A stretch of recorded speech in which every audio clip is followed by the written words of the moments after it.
İndi değerim yok,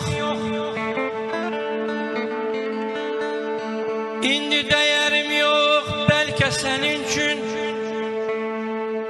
Qədrimi biləndə gec olacaq, gec olacaq, gec. Bir soyuq otaqda, o dört divarda, bir soyuq otaqda, o dört divarda, dərdini böləndə gec olacaq, gec.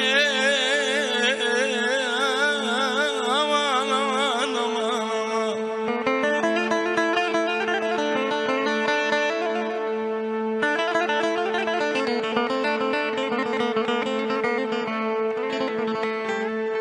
Yoxluğum gözündə, yoxluğum gözündə olar gözdağı.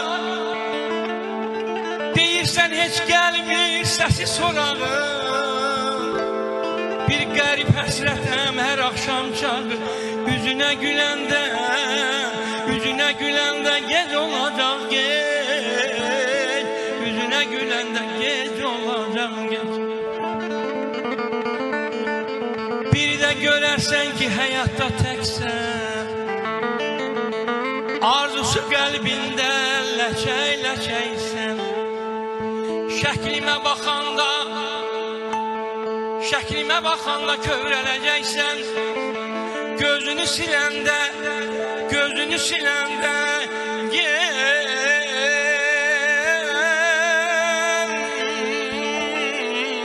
gec olacaq, gec olacaq, gec. İndi nə deyirəm gəlmir xoşuna.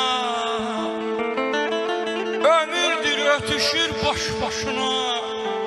Bir gün əlində gül məzar başına. Ağlayıb gələndə, ağlayıb gələndə gec olacaq, gec. Ağlayıb gələndə gec olacaq, gec. Gəl məni bu qədər incitmə gülüm. Çox çəkib əziyyət, çox görüb zülüm.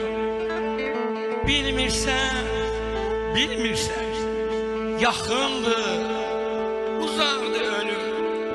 Bilmirsən, yaxındır, uzaqdır ölüm. Qəfildən öləndə, qəfildən öləndə